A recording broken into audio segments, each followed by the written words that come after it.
As we are talking about algorithms, we must know that from where exactly this word came from. So interestingly, the word algorithm goes back to its origin from Al-Khwarizmi, who was a renowned Muslim mathematician, astronomer, and geographer who lived between 780 and 850 AD.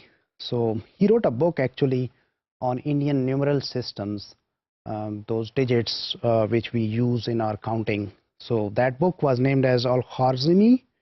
It is translated as Al-Khwarizmi on the Indian numerals. So in his language, it was Algorithmi de Numero Indorum.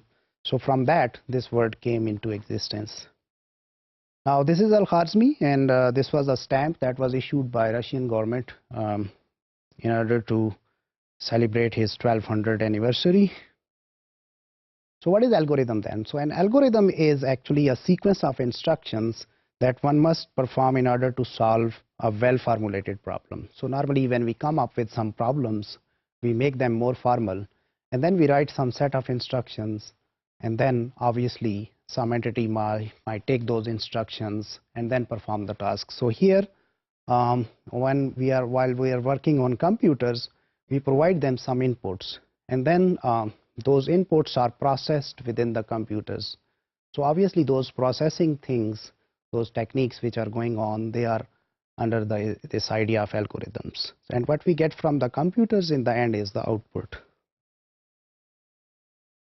Okay, so when we define an algorithm, we need somebody to perform that task. So who's going to do that? Whether it should be a computer or it should be a human. So let's compare these two entities with one another.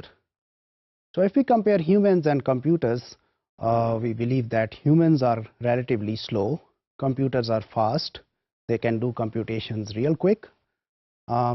Humans, they might do mistakes, but computers are reliable. So once you fix your instructions, you fix your algorithms properly into the computer, and they will do the task reliably. Another thing is that we can perform we can do something on computers many times, whereas humans, they are afraid of repeating the tasks. So if you are asked to do something 1,000 times, obviously you won't like it. But there is one issue, guys, that computers, they do not understand English.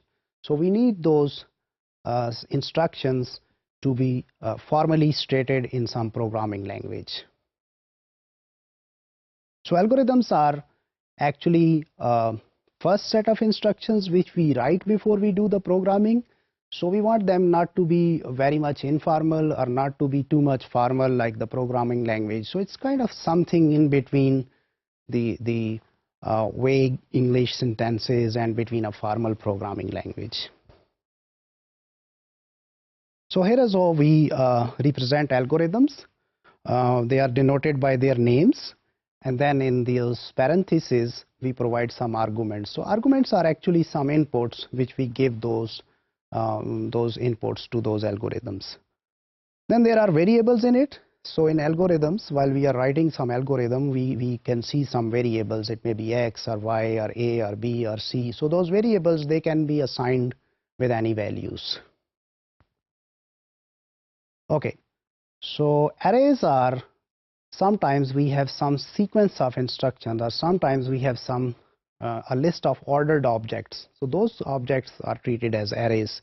So here, for example, we have a set n a1 up till an, and that is an ordered list. So those objects, they are somehow correlated with one another. So we can fetch any element out of it through this something as a dot I, as you see right here.